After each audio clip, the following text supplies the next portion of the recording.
नमस्ते बच्चों, आज हम पढ़ेंगे कक्षा 12 के पाठ 10 टॉल्स्टॉय फॉर्म का अगला भाग। इससे पहले हमने उनका जीवन परिचय पढ़ा था। ये उनका जीवन परिचय हमने पढ़ा था महात्मा गांधी का। उसके बाद ये एक पेज नंबर 35 पढ़ा था। अब पेज नंबर 36 में केवल लास्ट पैराग्राफ हमारा आधा रह गया था, उसको हम इसमें कंप्लीट कर लेंगे, पूरा कर लेंगे। तो देखो, पर प्रेम का सहायक परमात्मा है, मतलब प्रेम की सहायता कौन करता है? ईश्वर करता है। मैंने तो सरलतापूर्वक ईसाई बहनों के सामने अपनी संकटापन्न दशा रखी। उन्होंने क्या कहा? महात्मा गांधी ने कहा कि मेरे मन में बहुत संकट चल रहा था, कष्ट चल रहा था, कश्मकश थी। किस लिए? कि आश्रम में हमें मांस नहीं खाना है। ये बात मैं अपने ईसाई भाई बहनों से कैसे कहता।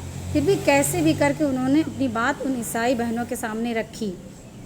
मुसलमान माता पिताओं ने तो मुझे यह छुट्टी दे रखी थी कि मैं केवल निरामिष पाकशाला रखूं। मतलब मुसलमान जो माता पिता थे उन्होंने मुझे परमिशन दे रखी थी कि मैं अपनी पाकशाला मतलब रसोई में क्या करूं? केवल शाकाहारी भोजन ही रखूं।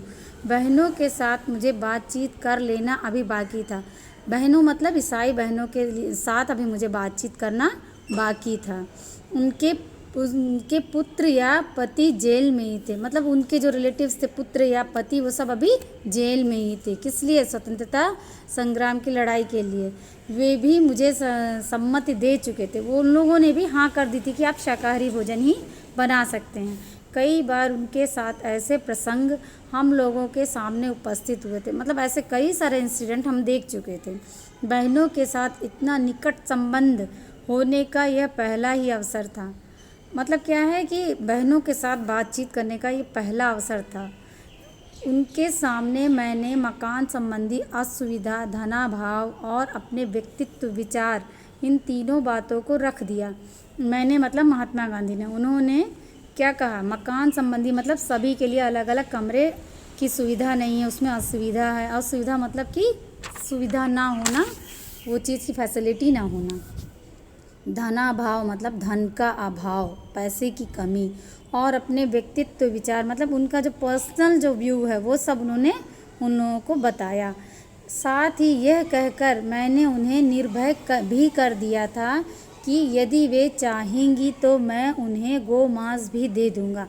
मतलब क्या है, मैंने अपनी इच्छा उन पर थोपी नहीं, उनसे उनकी राय मांगी। और उसके बाद भी अगर वो गौ मांस मतलब मांसाहार चाहती तो मैं उन्हें गौ मांस भी दूंगा, मतलब गाय का मांस भी दे दूंगा। बहनों ने प्रेम भाव से यह स्वीकार कर लिया कि वे मांस नहीं मांगेंगी। अब क्या हुआ?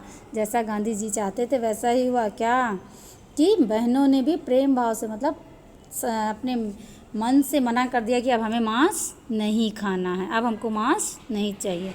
अब हम अगले पेज में देखते हैं क्या है। खाना पकाने का काम बहनों को सौंप दिया। मतलब भोजन बनाने का काम किसको दिया गया? बहनों को दिया गया।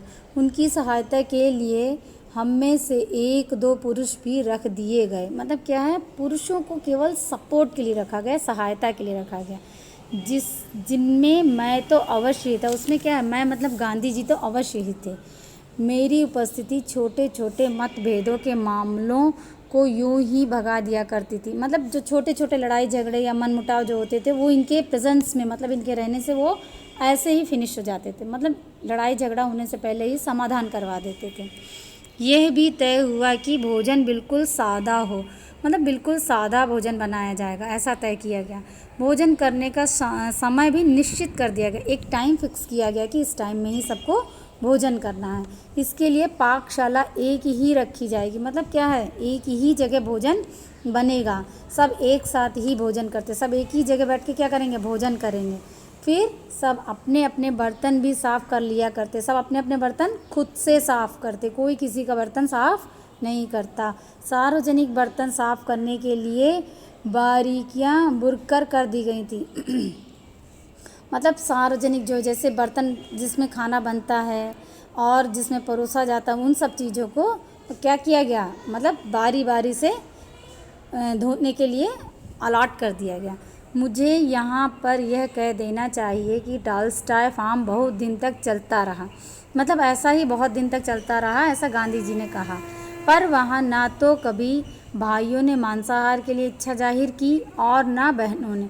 मतलब वहाँ जितने भी जेंट्स थे उनको भाई कहा है और जितनी लेडीज़ थी उनको बहन कहा है। तो उन लोगों ने कभी भी मांसाहार के लिए अपनी इच्छा नहीं व्यक्त की कि हमें मांसाहार चाहिए। शराब, तंबाकू आदि तो पहले से ही बंद थे, वो सब तो पहले से ही बंद थे, उन पे तो बाउंडेशन पहले से ही लगा हुआ था। आप देखते हैं अगला पैराग्राफ। मैं पहले लिख चुका हूँ कि हमारा यह भी आग्रह था कि मकान बांधने का काम हम कर लें।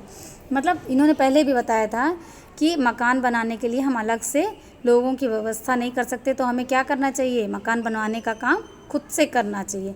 राज तो स्वयं कैलन बेक ही थे। राज मतलब मिस्त्री कहते हैं जो घर बनाता है, वो कौन थे, कैलन बेक ही थे। उन्होंने एक और यूरोपियन साथी ढूंढ लिया। उन्होंने क्या किया, एक और यूरोपियन साथी को अपना साथ देने के लिए अपने पास बुला लिया। एक गुजराती बढ़ई ने मुफ्त सहायता देना स्वीकार किया।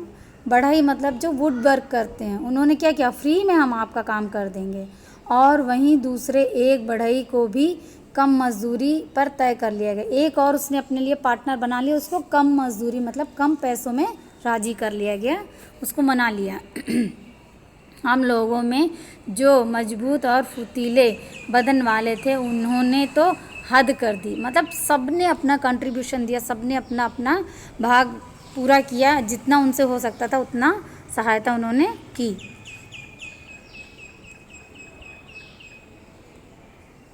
अब आगे है, बिहारी नामक एक बढ़िया सत्याग्रही था।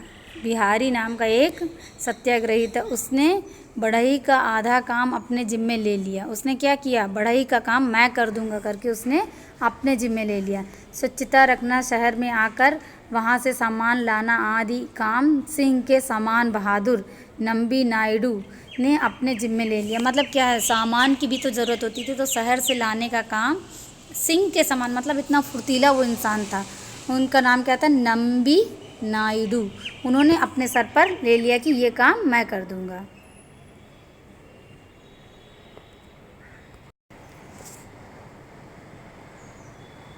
अब क्या है, इस टुकड़ी में एक भाई प्रागजी देसाई थे। मतलब एक और भाई थे, उनका क्या नाम था, प्रागजी देसाई। उन्होंने अपने जीवन में कभी धूप जाड़ा नहीं सहा। मतलब क्या हुआ, कभी उन्होंने धूप जाड़ा तक नहीं सहा था। और यहाँ तो जाड़ा था, धूप थी और बारिश का मौसम। हमने अपना श्री गणेश तो तंबू में रहकर किया था। श्री गणेश करना मतलब शुरुआत करना, कोई भी काम को आरंभ करना। तो उन्होंने क्या किया, अपना काम हमने शुरू कहाँ से किया, तंबू मतलब टेंट से किया। मकान बनकर तैयार हों तब उनमें सोएं, क्योंकि घर नहीं थे तो क्या था, हमें रहने के लिए तंबू बनाने पड़े। अपने अपने तंबू में हम अपनी रात गुजारते थे, दिन तो काम करने में ही निकल जाता था। करीब 2 महीनों के अंदर मकान तैयार हो गया। कितने महीनों में, 2 महीनों में मकान तैयार हो गए। मकान टीन के थे। टीन समझते हो बच्चों, जो शेड कहते हैं जिसको, उसके थे। इसलिए उनको बनाने में कोई देरी नहीं लगी, इसलिए वो काम जल्दी जल्दी हो गया। आवश्यक आकार प्रकार की लकड़ियाँ तैयार मिल सकती थी। मतलब क्या है, आवश्यक जितनी ज़रूरत होती थी उस प्रकार की लकड़ियाँ क्या करते थे, तैयार मिलती थी। केवल नाप नूप कर टुकड़े मात्र करना पड़ता। उनको क्या करते, केवल नाप नाप के उसको कट करते थे और फिट कर देते थे। दरवाजे खिड़कियाँ आदि ज़्यादा नहीं बनाने थे, इसलिए इतने थोड़े समय में सभी मकान तैयार हो गए। क्या कह रहे हैं कि जितना सिंपल हो सकता था उतना सिंपल उन्होंने उस घर को बनवाया। पर यह काम काज ने भाई प्रागजी की खूब खबर ले डाली। मतलब प्रागजी भाई थोड़ा परेशान हो गए इन सब कामों में। जेल की बनिस्तबन फार्म का काम जरूर ही अधिक सख्त था। वहाँ पे काम बहुत ज़्यादा सख्त था, मतलब कठिन था। एक दिन तो परिश्रम और बुखार के कारण वे बेहोश तक हो गए। मतलब पहले ही कहा गया देखो कि उन्होंने धूप जाड़ा तक नहीं सहा था, तो वो इस सब क्लाइमेट को नहीं सह सकते थे और काम इतना ज़्यादा था। तो इससे क्या हुआ, परिश्रम मतलब हार्ड वर्क से और उनके शरीर में कमजोरी आने से क्या हुआ, उनको बुखार आ गया, तो वो बेहोश हो गए थे। पर वह यूं इतनी जल्दी हारने वाले आदमी ना थे। मतलब क्या है, कुछ भी हो जाए वो काम करने में नंबर 1 थे।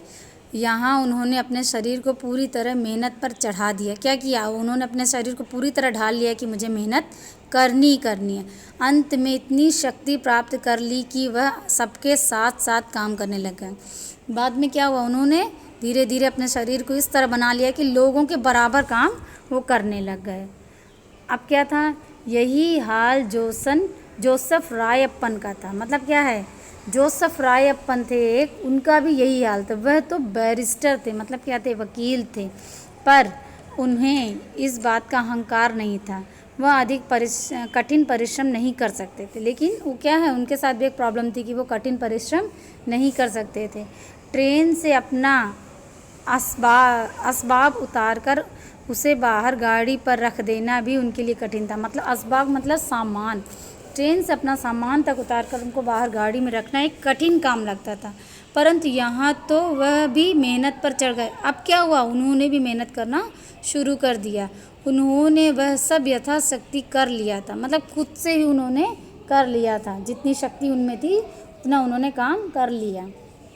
टॉल्स्टॉय फॉर्म पर कमज़ोर आदमी सशक्त हो गए। मतलब क्या कह रहे हैं? जो कमज़ोर व्यक्ति थे वो क्या हुए? अब स्ट्रांग होने लगे और सभी परिश्रम के आदमी हो गए। मतलब सभी को परिश्रम करने की आदत हो गई। अब हम देखते हैं अगला पेज। हाँ, तो सैर की बात। अब क्या कह रहे हैं कि ठीक, अच्छा घर भी बन गए, अब सब कुछ हो गया, अब सैर करने की बात कर रहे हैं। जिनको सैर करने के लिए जोहान्सबर्ग जाने की इच्छा होती, वे सप्ताह में 1 या 2 बार जाते। मतलब जिनको कहीं सैर करने की, घूमने की इच्छा होती तो क्या करते? वो जोहान्सबर्ग जाते। कब जाते? सप्ताह मतलब वीकली वंस या टॉइस, मतलब 1 बार या 2 बार। पर उसी दिन लौट आते। क्या होता? उसी दिन उन्हें लौट के आना पड़ता था। आश्रम जोहान्सबर्ग से 21 मील दूर था। मतलब 21 माइल दूर था। क्या? जोहान्सबर्ग आश्रम से। पैदल जाने के इस नियम से सैकड़ों रुपए बच गए। मतलब क्या है? कंडीशन क्या थी कि जिसको भी जाना है वो पैदल ही जाएगा और पैदल जाने वालों को भी लाभ हो। अब पैदल आप चलोगे तो आपके शरीर के लिए लाभ तो होगा ही। इससे क्या हुआ? पैसे भी बचे और चलने वाले व्यक्ति को लाभ भी मिला। कितनों ही को तो चलने का नवीन अभ्यास हो गया। मतलब कुछ लोगों के लिए तो ये न्यू एक्सपीरियंस था। नियम यह था कि इस तरह जाने वालों को रात के 2 बजे उठकर निकल पड़ना चाहिए। मतलब उसका रूल क्या था कि ऐसे पैदल चलने वालों को क्या करना है? जिनको इतनी दूर जाना, उन्हें रात के 2 बजे ही उठ के चलना शुरू कर देना चाहिए। सब 6 से 7 घंटों के अंदर जोहान्सबर्ग पहुंच आते। क्या होता? 6 से 7 घंटे तक चलना पड़ता, तब जाके उनको जोहान्सबर्ग पहुंच पाते। वो कम से कम समय में पहुंचने वालों को करीब 4 घंटे और 18 मिनट लगते। मतलब क्या कह रहे हैं? जो कम से कम मतलब बहुत तेज़ स्पीड से जाएंगे उनको भी 4 आवर्स 18 मिनट्स लगते थे। मतलब 4 घंटे 18 मिनट लगते थे। पाठक यह ख्याल ना कर लें कि ये नियम हद से ज़्यादा कठोर थे। क्या करें? पाठक मतलब पढ़ने वाले। जैसे हम लोग इस लेसन को पढ़ रहे हैं तो हम लोग ये ना सोच लें कि अरे कितने कठिन नियम बना के रखे गए थे। सभी बड़े प्रेम पूर्वक इसका पालन करते। मतलब ये किसी पे बहुत फोर्सफुली अप्लाई नहीं किया जाता था। क्या है? वो सभी उसको प्रेम पूर्वक फॉलो करते थे। बलात्कार से तो मैं एक भी आदमी को नहीं रोक सकता। नौजवान तो क्या सफ़र में और क्या आश्रम में, सभी का मतलब क्या करें? बलपूर्वक मैं किसी काम को किसी को करने के लिए नहीं कह सकता, ना रोक सकता हूँ। लेकिन सफ़र में क्या करें ऐसा? और फिर आश्रम में बिल्कुल नहीं हो सकता। लेकिन सब क्या करते थे? हंसते हंसते काम कर डालते थे। मजदूरी करते समय इतना उधम मचाते कि उन्हें रोकते रोकते मुश्किल हो आती। क्या कह रहे हैं कि मजदूरी करते समय वो इतना उधम मचाते थे कि उन्हें रोकना बहुत मुश्किल हो जाता था। आश्रम पर तो नियम बना दिया था कि बच्चों से उतना काम ही लिया जाए जितना उन्हें खुश रखते हुए लिया जा सके। मतलब क्या कहा गया था कि बच्चों को बहुत फोर्सफुली ज़्यादा काम नहीं लेना, कितना लिया जाए जितना वो खुशी खुशी कर सकें। पर मज़ा यह कि इसके कारण कभी कम काम नहीं हुआ। मतलब क्या हुआ, अगर हम ये कह देंगे कि आप खुशी खुशी जितना कर सकते तो आप शायद खुशी में जितना हम सोच रहे हैं उससे भी ज़्यादा करो। और ऐसा ही आश्रम में हुआ कि कोई भी दिन ऐसा नहीं गया कि किसी ने बहुत कम काम किया हो, सब ने ज़्यादा काम ही किया। अब देखो आगे का क्या कर रहे हैं, पाखानों की कथा समझ लेने योग्य है। पाखाना मतलब टॉयलेट, उसको उसकी कथा मतलब उसकी स्टोरी भी समझने लायक है। क्या है, आश्रम एक बहुत बड़ी बस्ती हो गई थी। अब जैसे जैसे लोग आकर रह रहे थे, क्या हुआ था, वो धीरे धीरे धीरे घर ज़्यादा हो गए थे, लोग ज़्यादा हो गए थे, तो बस्ती मतलब जो एरिया था वो बहुत बड़ा हो गया था। फिर भी कहीं किसी को कूड़ा कचरा मैला या जूठन ढूंढने नहीं मिल सकती थी। मतलब फिर भी इतनी सफाई थी कि कहीं आपको कूड़ा कचरा मैला मतलब कोई गंदगी या कोई जूठा खाना ऐसा कुछ भी आपको नहीं मिल सकता था। सभी कूड़ा कचरा एक गड्ढे में डालकर ऊपर से मिट्टी डाल दी जाती थी। कितना अच्छा प्लान था देखो, एक गड्ढा खोदकर उसके अंदर सारे कूड़े कचरे को डालकर ऊपर से मिट्टी डाल देते थे। रास्ते में कोई पानी तक नहीं डालता था, मतलब कोई पानी तक नहीं रास्ते में फेंकता था। सब पानी बर्तनों में एकत्र कर लिया जाता और पेड़ों में डाल दिया जाता। जो पानी वेस्ट पानी होता उसको क्या करते, एक बर्तन में इकट्ठा करते जाते और उसका भी यूज़ करते थे। क्या यूज़ करते थे, पेड़ पौधों में डाल देते थे। जूठन और साग के कचरे से सुंदर खाद बन जाती है। फर्टिलाइज़र खाद मतलब क्या है, जो जूठा भोजन होता और जो साग के कचरे मतलब जो साग से वेस्टेज निकलता उसको क्या करते, एक फर्टिलाइज़र के रूप में यूज़ कर लेते थे। रहने के मकान के नज़दीक ज़मीन में एक चौरस टुकड़ा 1.5 फुट गहरा खोद रखा था। मतलब रहने के मकान के पास ही क्या किया गया, एक स्क्वायर बॉक्स जैसे 1.5 फुट 1.5 फुट का एक गड्ढा खोद के रखा गया था। उसी में सब मैला गाड़ दिया जाता। मतलब उसी में क्या करते, सारे मैल को दबा देते और ऊपर से खोदी हुई मिट्टी दबा दी जाती। ऊपर से क्या करते, जो मिट्टी खोद के रखते थे उसको उसमें रख के दबा देते। इससे क्या होता था, ज़रा भी दुर्गंध नहीं आती, मतलब एक भी बैड स्मेल नहीं आती थी। मक्खी तक वहाँ नहीं भिनभिनाती थी। जब गंदगी नहीं होगी तो मक्खी नहीं आएगी, वहाँ मक्खी भी नहीं भिनभिनाती थी। मतलब यह है कि किसी को वह ख्याल तक नहीं होता था कि वहाँ मैला गड़ा हुआ है। मतलब किसी को ये फील तक नहीं होता था कि वहाँ पर गंदगी या मैल कुचैला कुछ गाड़ के रखा गया है। अलावा इसके खेत को भी सुंदर खाद मिलती। इसके अलावा क्या होता, ये फिर से रिसाइकिल कर लिया जाता और क्या होता, इसको खेतों के लिए यूज़ कर लेते थे खाद के रूप में। अगर हम मैल का सदुपयोग करना सीख लें तो लाखों रुपयों की खाद बचा लेंगे। मतलब लाखों रुपए का जो फर्टिलाइज़र हम पैसे दे के ख़रीदते हैं वो क्या होगा, जो वेस्टेज है वो भी हमारा यूज़ हो जाएगा और क्या होगा, अच्छी खाद शुद्ध खाद हमारे पेड़ पौधों के लिए मिल जाएगी। पैसे भी बचेंगे और अच्छी खाद भी मिल जाएगी और स्वयं अनेक रोगों से बच पाएंगे। जब गंदगी नहीं होगी तो रोग भी ज़्यादा नहीं होंगे। अब क्या कह रहे हैं, अब हमारा काम यह था कि सत्याग्रही कुटुंबों को उद्यमी रखें। मतलब अब हमारा काम यह था कि उनको हम कुछ काम धंधा दें। किनको, सत्याग्रही कुटुंबों मतलब सत्याग्रही कुटुंब जो परिवार थे उनको पैसे बचावें और अंततः हम स्वावलंबी बन जाएं। मतलब हम सेल्फ डिपेंड हो जाएं, ऐसा हम उनको कुछ शिक्षा दें, ऐसा कुछ काम करवाएं। हमने सोचा कि अगर हम इतना कर गुजरें तो चाहे जितने समय तक लड़ सकेंगे। मतलब क्या है, अगर हमारे पास कुछ काम धंधा है तो पैसे आते रहेंगे, रहने की जगह है ही, भोजन मिल ही जाता है, सब कुछ हमने बना लिया है। अगर हम इनको काम धंधा दे देंगे तो चाहे जितने दिन हो हम लड़ सकते हैं। जूतों का खर्च भी तो एक तो था ही, मतलब जूते चप्पल, जब इंसान है तो जूते चप्पल पहनेंगे और वो पैदल चलते थे तो ये एक खर्च महसूस हुआ। तो उन्होंने क्या किया, बंद जूते पहनने से गर्मी में तो बड़ी हानि होती। मतलब बंद जूते पहनने से गर्मियों में बहुत मुश्किल होती, पैरों में पसीना आता, सारे पैर में पसीना हो आता है, मतलब पैरों में पसीना हो जाता था और वह नाजुक हो जाता था, मतलब किसी को इन्फेक्शन हो सकता था। तब उन्होंने क्या सोचा, हमारे जैसे आबो हवा वाले देशों में रहने वालों को तो मोज़ों की भी आवश्यकता नहीं। मतलब हम अपने इंडिया में हम लोग कोई मोजे पहन के नहीं घूमते, खुले हवा में घूमने वाले हम लोग हैं। हाँ, कंकड़ पत्थर कांटा आदि से पैर की रक्षा करने के लिए हमने एक हद तक जूतों को आवश्यक माना था। मतलब क्या, एक बेसिक नीड हो गई थी कि हमें जूते चाहिए, उसके लिए मोजे की ज़रूरत हमें नहीं पड़ी। इसलिए हमने कंटक रक्षक अर्थात मतलब चप्पल के लिए कह रहे हैं, बनाने का धंधा सीखने का निश्चय किया। देखो बच्चों, अब वो क्या करें, चप्पल भी हम पैसे देकर बाहर से नहीं खरीदना चाहते थे। क्यों? क्योंकि हमें एक काम धंधे की आवश्यकता थी। तो हमने क्या किया, चलो चप्पल बनाने का धंधा ही शुरू कर लेते हैं, वो भी काम आएगा। दक्षिण अफ्रीका में ट्रिपिस्ट नामक रोमन कैथोलिक पादरियों का एक मठ था।